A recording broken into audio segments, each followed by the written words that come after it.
She found an abandoned truck submerged in a remote, hot spring, and no one knew who put it there. As a female mechanic just trying to fix a broken pipe, Layla Hart never expected to uncover a decades-old mystery. But what she found inside the truck's trunk changed everything, exposing a hidden truth buried beneath silence for over 27 years. But before we dive in, tell us, where are you watching from? We love seeing our global family in the comments. Let's get started. The steam rolled low across the basin, curling around the rim of the hot spring like it was hiding a secret. Layla Hart, grease on her hands and a wrench in her back pocket, wasn't supposed to be here today. She'd only driven out to Aspen Hollow Springs to fix a busted pipe in the ranger's outpost. But as her old Chevy rumbled up the dirt road, the glint of something unusual caught her eye through the rising mist. A truck. Not parked, not broken down, submerged. Half sunk into the glowing turquoise water, its front bumper kissed the edge of the spring, while the rest vanished beneath the mineral-rich depths like it was trying to disappear completely. Layla killed the engine, stepped out. The sulfur stung her nose as she walked closer. The closer she got, the more wrong it felt. Windows shattered inward. Passenger door dented in like something or someone had tried to claw their way out. Her breath caught. She circled the rear, boots crunching over dry earth and fallen pine needles. Then she saw it. The trunk was cracked open, just enough to tempt a look. And when she did, Layla's world shifted. Because inside wasn't just metal, it was a message, a warning, a cry for help frozen in time. Layla Hart had opened countless trunks in her life. Flat tires, forgotten toolkits, a raccoon once. But this wasn't something she could just close and walk away from. Inside the trunk of that half-drowned truck, nestled against the warped lining, was a sealed canvas satchel, the kind used in the military, faded olive green, with straps buckled tight like someone had made sure it wouldn't open on accident. She reached in slowly. The fabric was damp, but intact, heavy. She laid it gently on the gravel near her boots, heart thudding in her chest like it knew something she didn't. One deep breath. She unlatched the first strap, then the second.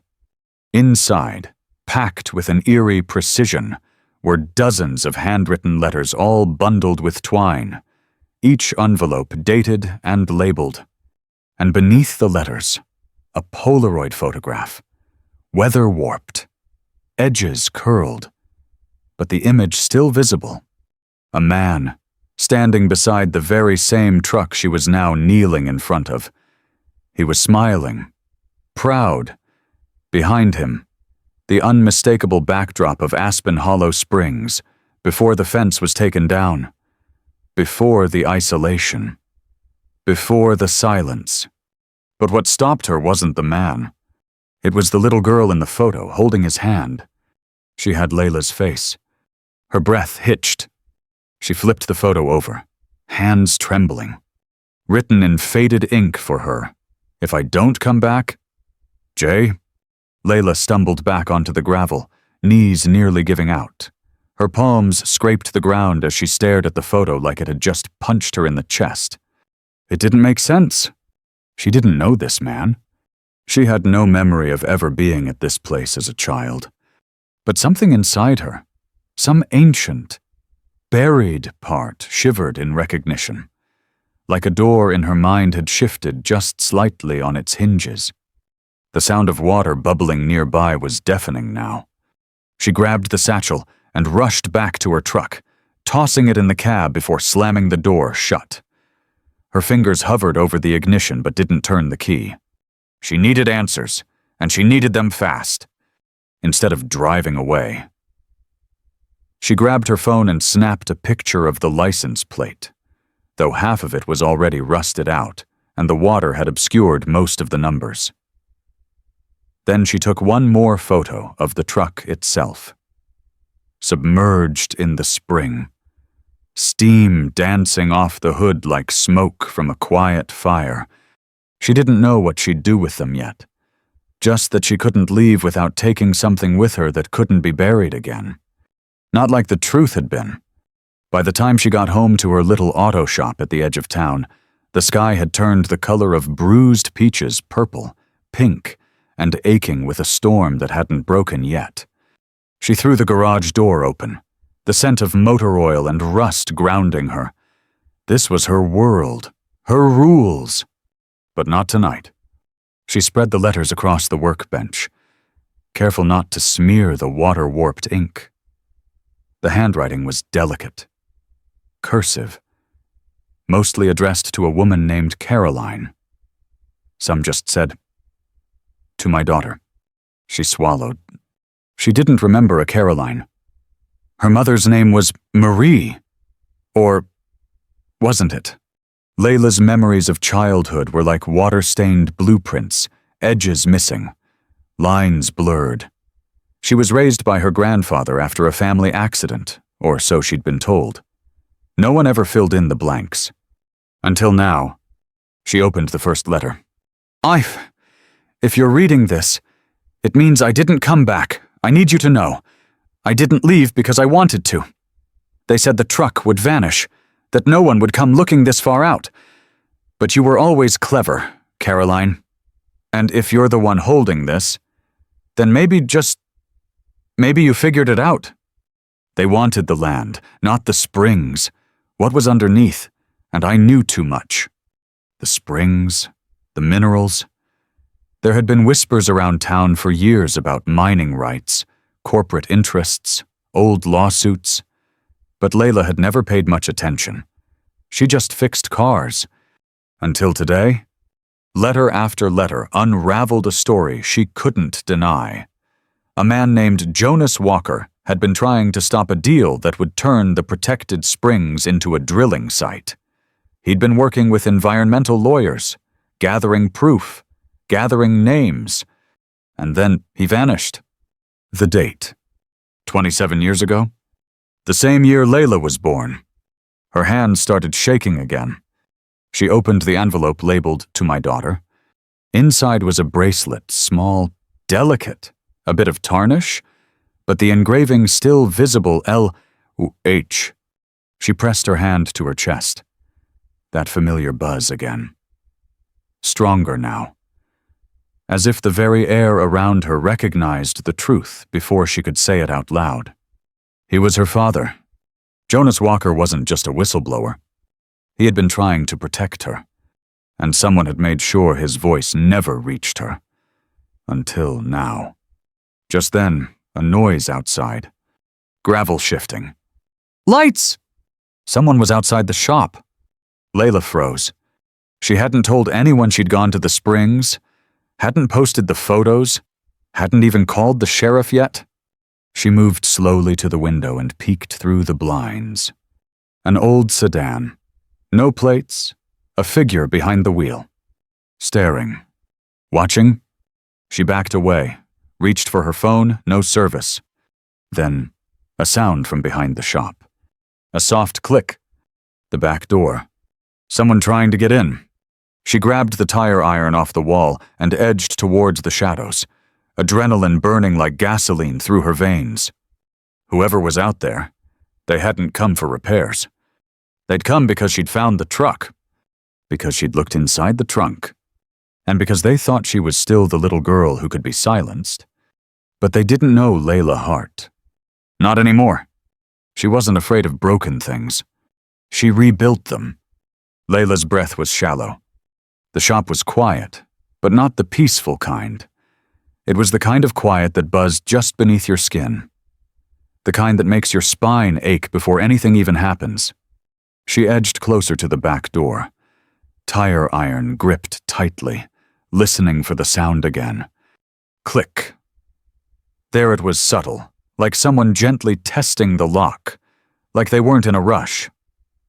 Like they'd done this before. Layla didn't wait. She slammed her boot against the steel door from the inside, the sound ricocheting like a gunshot through the concrete walls. Whoever was outside, startled, She heard the quick shuffle of feet. Then silence. She waited. 10 seconds. Then 20. Gone. For now. She bolted the door, shut off the lights, and backed away into the dark of the garage, lit only by the blue glow of her workbench lamp. The letters were still laid out, proof of a life, of a cover-up, of a man no one had seen in nearly 3 decades. Her father, a man the world thought had vanished without a trace. But the truth was louder than that now, and someone didn't want her to keep reading. The next morning, Layla didn't open the shop. She packed the letters, the satchel, and the photo into a lockbox and drove straight to the only place in town that still had a landline and didn't ask questions, Miss Geraldine's Diner. It had been running since the 60s. The kind of place where every table had mismatched salt shakers, and the coffee was always burnt just right. Geraldine herself had a memory like a vault, and a silence sharper than a switchblade. When Layla told her she needed to make a call and sit for a bit, the old woman didn't say a word, just pointed to the booth in the corner and slid a cup of coffee across the counter. Layla dialed the only number she could think of. Deputy Marcus Yates, someone who'd gone to high school with her. He wasn't flashy, and he wasn't the kind to stir up trouble, but he believed in rules. And if anyone could help, it was him. She waited, fingers drumming on the tabletop as the phone rang. He answered on the 4th ring. Yates. It's Layla. She whispered. I found something. By the springs. I think it's connected to Jonas Walker. Silence.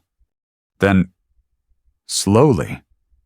That name's not been said out loud in 27 years. I know, but I think he was my father. Another pause. You need to meet me, somewhere public. They met at the old grain mill, a shell of what it once was, now turned into a Sunday farmer's market lot. Empty during the week, exposed, safe. Layla brought the satchel. Yates flipped through the contents without saying much at first. Then he reached the photo, his brow furrowed. I've seen him before. I was a kid when he disappeared. My dad helped with the search party. He looked at Layla. You sure you want to dig this up? No, she admitted, but I can't bury it either. He nodded slowly, then exhaled hard. I'll look into it quietly. No promises. Layla, this town's got long shadows, and people who still know how to hide in them. She handed him the bag. Be careful with it. Someone already came looking last night. He nodded again. They didn't shake hands. They just walked away from each other like something had been agreed on, but nothing was safe yet. That night, Layla returned to the garage, but something was wrong. The lock on the front door had been forced, the jagged edge of the latch hanging loose. She hesitated for only a second before stepping in. Flashlight raised. Her workbench had been ransacked. The drawers pulled open, tools scattered. The letters were gone.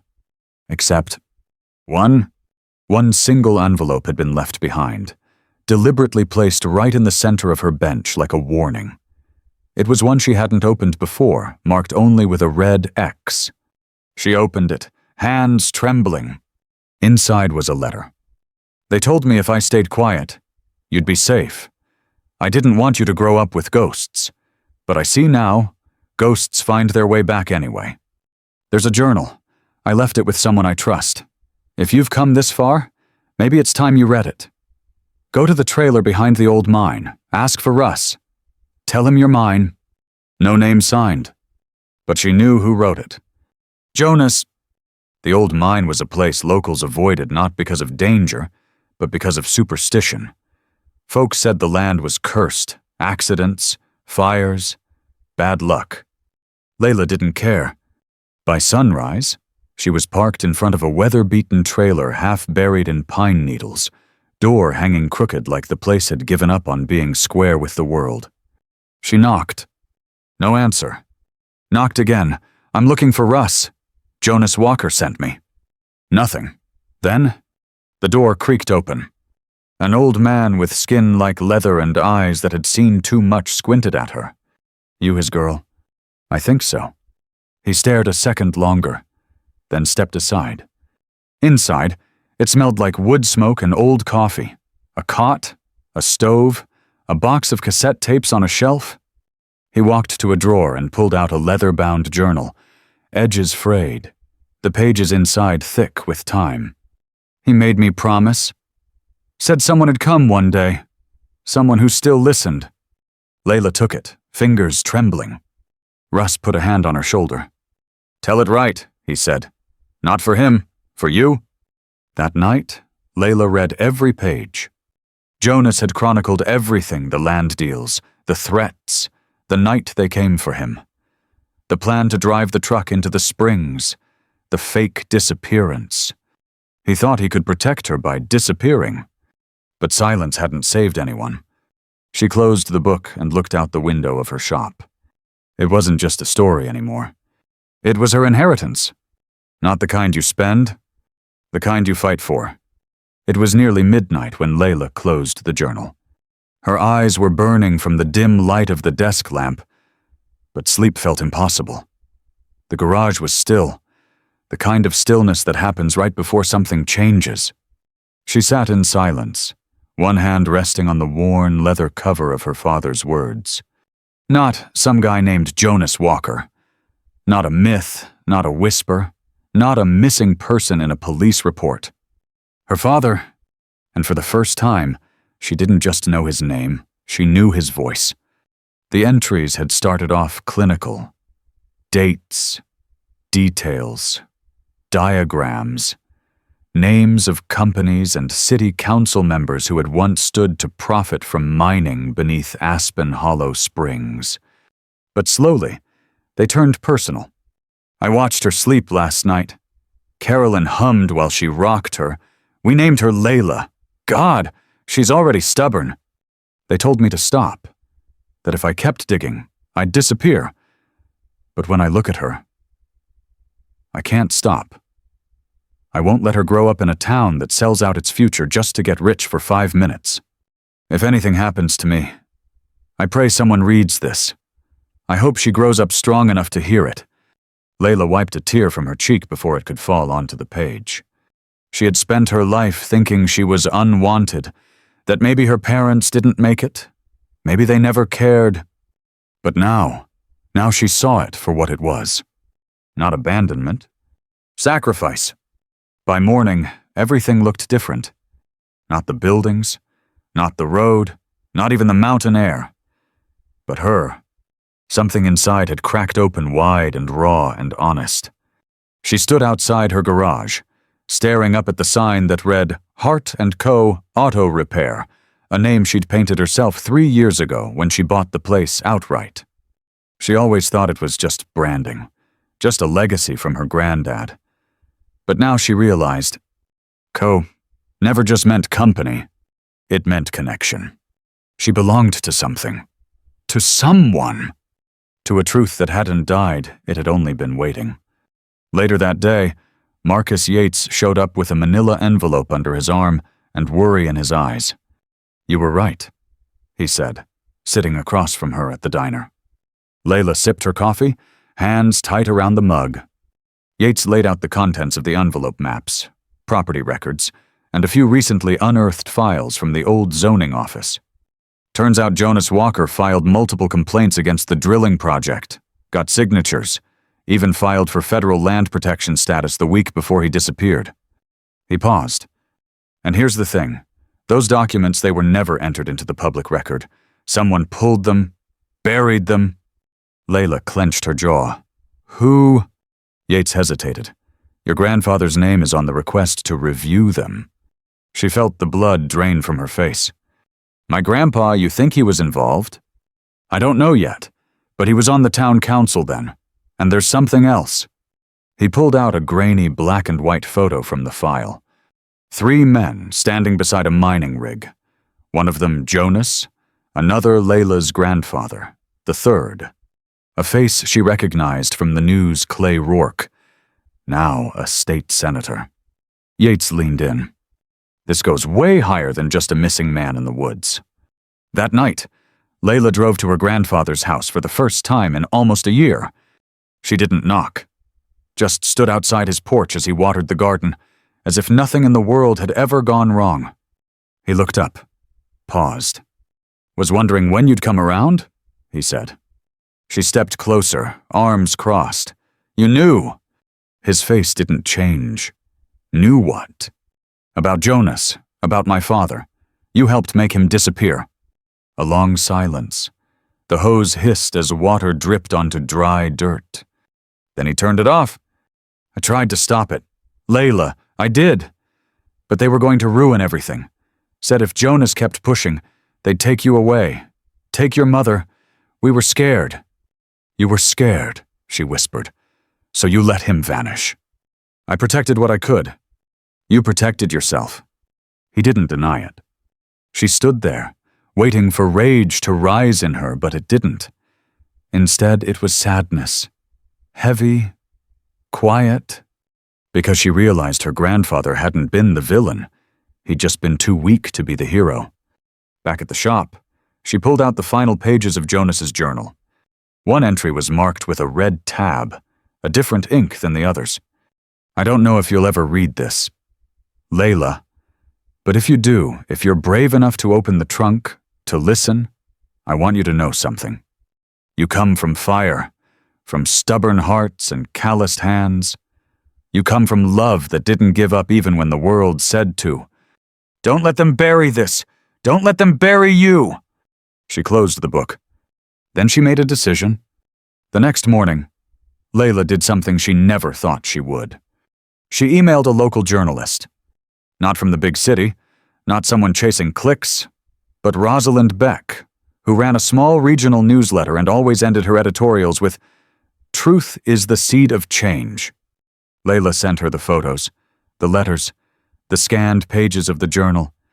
Then she added one sentence. "I want people to know who Jonas Walker really was." And hit send. She didn't know what would happen next, only that the silence was over. That night, she returned to Aspen Hollow Springs. The truck was still there, barely visible now, sunken deeper from the weight of time and truth. She stood at the edge, wind teasing the hem of her flannel. Then she spoke aloud, not to the truck, not to the water, but to the father who had fought and faded into legend. "I know now, and I'm not walking away." Behind her, the trees whispered like a slow exhale. Not with fear, but with recognition. 3 days after Layla sent the email to Rosalind Beck, a message appeared in her inbox.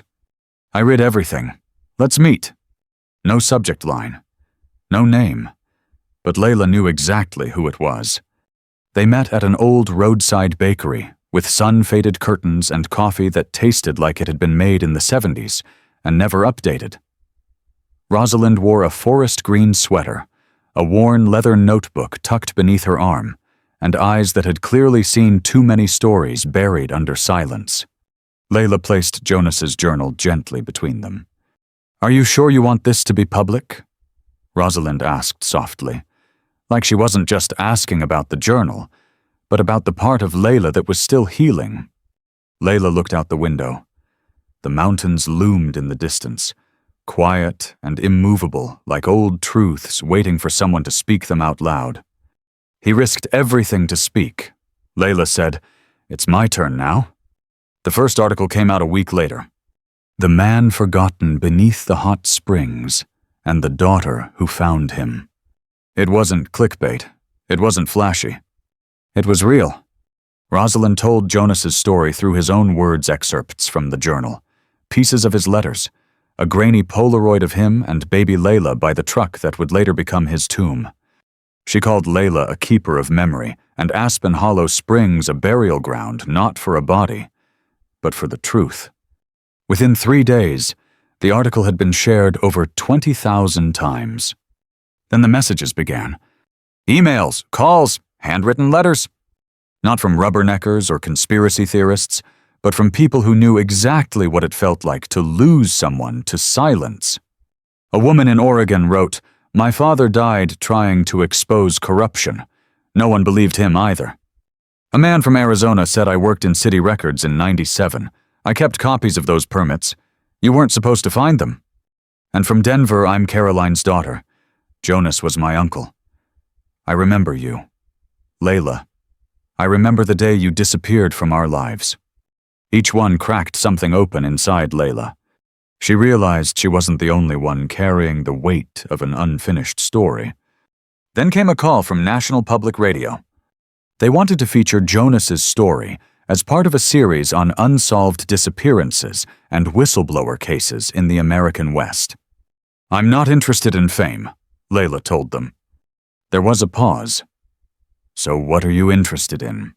She thought for a moment, then said, Don't tell the story of how he died. Tell the story of how he survived through me. That was the moment it shifted.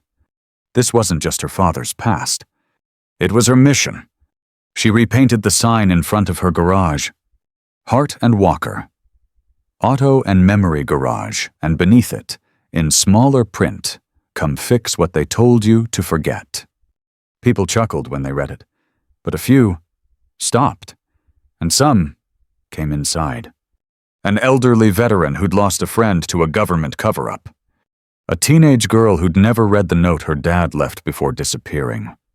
An independent journalist who asked Layla's permission to use Jonas's journal in a book about silenced environmental protests from the 1990s. Each visitor brought a piece of something that had been lost. And Layla, she listened. Not to fix engines, but to mend the silence. One morning, a plain brown envelope showed up on her doorstep. No return address. Inside was a mineral rights map, stamped classified, dated September 1997. At the bottom, signed in black ink. Clay Rourke. Senator Clay Rourke.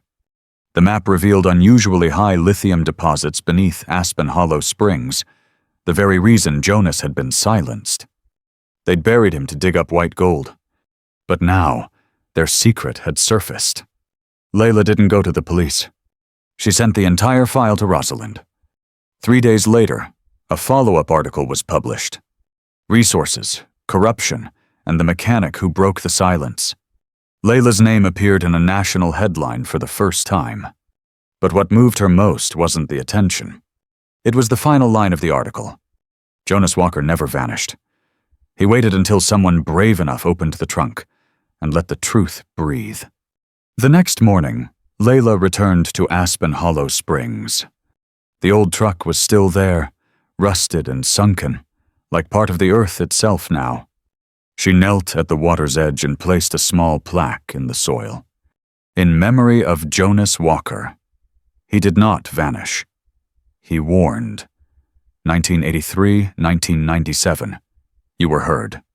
No flowers, no speeches, just recognition, just truth. That evening, she returned to the garage and found a woman waiting by the counter, same dark eyes, same quiet strength. I'm Ava, the woman said. Caroline's daughter. Jonas was my uncle. That makes you my cousin. Layla blinked, stunned. I thought I lost everyone, she whispered. Ava stepped forward and wrapped her arms around her. No, you were just hidden. Now you've been found. The first night Ava stayed at the garage, it rained. Not a gentle drizzle, but a deep, cleansing storm that hammered the tin roof like a heartbeat trying to be heard. Layla sat by the small window, watching the raindrops race down the glass, her journal open on her lap, pen untouched. Behind her, Ava had fallen asleep on the old couch in the office, wrapped in her father's faded flannel, the one Layla had found tucked in the satchel. It still smelled faintly of pine and oil and thyme. For the first time in years, Layla wasn't alone in the silence. And the silence didn't feel heavy anymore. It felt sacred. The next morning, Ava helped Layla sweep the shop floor. They worked quietly, almost like they'd done it 100 times before. Like their blood remembered something their minds didn't. At one point, Ava looked up and asked, "Do you ever feel like your body knew the truth before you did?" Layla paused, resting her broom against the wall. "All the time," she whispered. As the weeks passed, Layla began to rebuild more than engines. She rebuilt trust. She started keeping the garage open a little longer, not just for customers, but for people, survivors, truth seekers, the forgotten. Every Wednesday evening, she hosted listening nights, a quiet hour where anyone could show up, sit in a circle, and share something they'd never said out loud before. No recording, no judgment, no pressure. Just space. At first, it was awkward. A man talked about losing his brother to a construction accident that was really a cover-up. A teenage girl shared how she'd always been told not to dig too deep. Then, slowly, walls came down. Voices cracked. Hands shook, but they kept speaking. And each story was met not with pity, but with presence. Layla didn't try to fix their pain. She just held it, like someone had finally done for her. One night, after everyone had gone, Layla sat in the middle of the shop floor and stared at the ceiling. "I used to think I was just a mechanic," she said aloud. Ava, sitting nearby, smiled softly. "You still are." "Yeah. But now I know I was born to repair more than just broken parts." Ava nodded. "You're the one who opens locked trunks." Then came the letter. Handwritten. Postmarked from Barlow State Correctional Facility. Inside, a name Layla hadn't seen in months. Russ. The man who gave her Jonas's journal. The man who had disappeared soon after, with no forwarding address, no explanation. His handwriting was shaky but strong. "They arrested me. Said I'd withheld evidence in a state-level investigation. Maybe I did. But I did it for Jonas. And for you. There's one more thing. Something Jonas never had the chance to tell you in person. You weren't left behind. You were protected. He made peace with what would happen to him, but never with what it might do to you. He asked me, if you ever came back, to tell you this.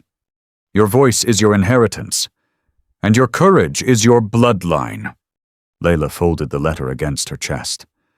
Her throat burned, but she didn't cry.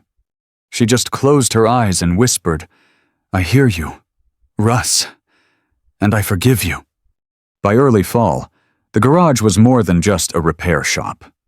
The front office had a bookshelf full of letters and stories, each one archived and labeled gently in Ava's handwriting. The back wall now held a mural, a collaboration by local artists. It showed the silhouette of a woman with a wrench in one hand and a cassette tape in the other, standing in front of a truck half submerged in water. And painted above her, "Let the silence end here." People came just to see it. They'd leave flowers, notes, sometimes even old photographs of loved ones who never got their voices heard. One man left behind a folded American flag and a letter. "My father served 20 years, only to die for telling the truth. You reminded me that courage doesn't end in a casket. Sometimes it lives in garages. But healing isn't a straight road." And Layla still had days where the weight of it all pressed hard against her ribs. One morning, she stood in front of the mirror and didn't recognize her own eyes. She looked tired, worn, like someone who had seen too much for one lifetime. She picked up the flannel shirt again, held it, and this time cried into it. But this time, the tears didn't come from pain. They came from release, from knowing that she didn't have to carry everything alone anymore. That same day, Ava handed her a small envelope, yellowed with time. "I found this in the lining of Jonas's old duffel," she said. Inside was a photo Layla had never seen before. A younger Jonas, covered in grease, holding a baby with wild curls and bright eyes. Her, behind them, scribbled in ink. "She's the reason I speak, even if it costs me everything." Layla smiled through the ache in her chest. Because for the first time, she understood. Her father hadn't just been trying to save the world. He had been saving her And now it was her turn. The first snowfall came early that year. It dusted the mountains like powdered sugar on forgotten peaks, gently softening the world in white silence. At the edge of town, Layla stood in front of her garage, hands deep in her coat pockets, watching the flakes fall beneath the flickering porch light. Inside, the place was warm coffee brewing, tools clinking, Ava humming softly as she organized the stories into new archival boxes. But out here, the world held its breath.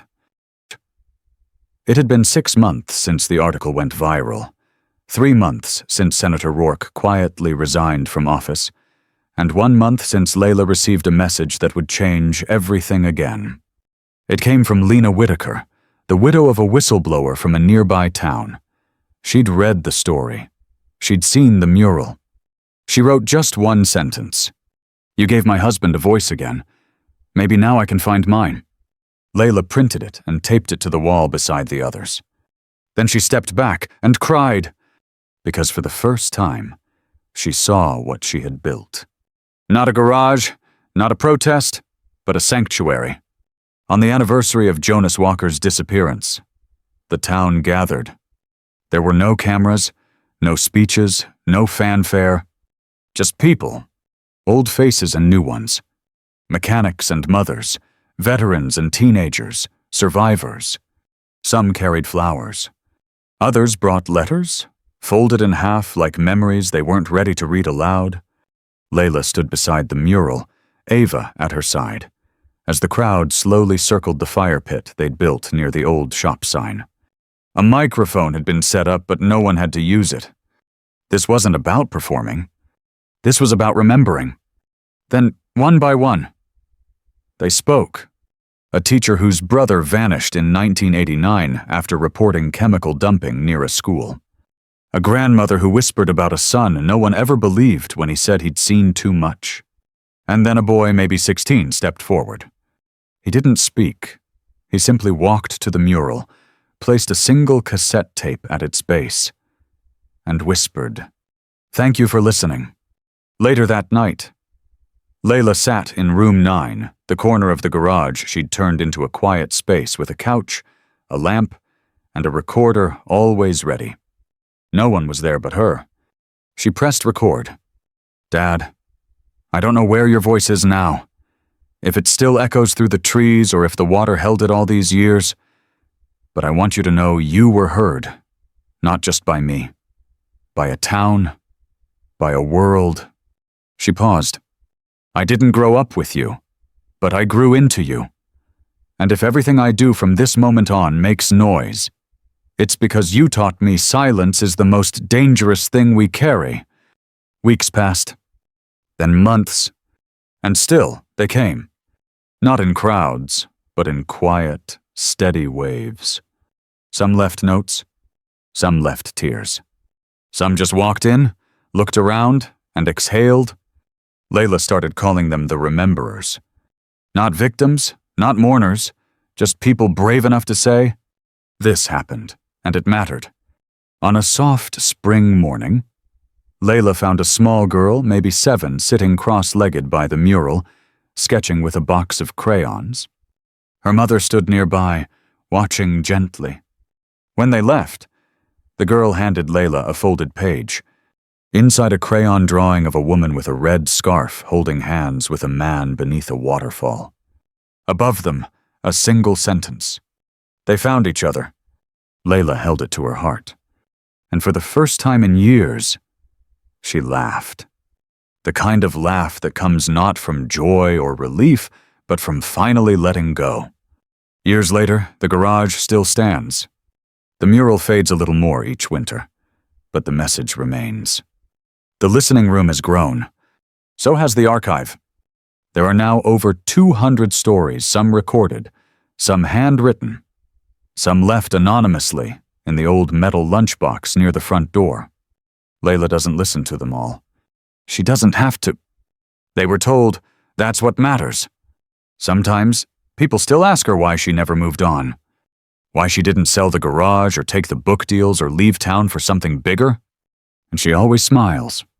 Because how do you explain that the biggest thing you can ever do is stay? Stay when it's uncomfortable. Stay when the truth hurts. Stay when someone needs you to listen, even if they can't speak. On the final page of Jonas's journal, in faded ink, he wrote, "If she ever finds this, tell her one thing: you don't have to be loud to be brave. You just have to be honest." Layla read that page every year on the same day. And every year, she added one line beneath it. This year, she wrote, "And I am, sometimes, the loudest voices are the ones we almost never hear. A message left in a truck trunk, a letter never mailed, a father's truth buried under water and time. The greatest lesson: truth doesn't disappear, it waits. And when it's finally heard, it heals." Layla thought she was just fixing engines, but she ended up fixing silence. And in doing so, she reminded us that courage doesn't always roar. Sometimes, it's the quiet moment when someone presses record and finally says, "I remember you." The end. Up next, 2 more unforgettable true stories waiting for you. Click to keep listening and hit subscribe if you believe no voice should be left behind.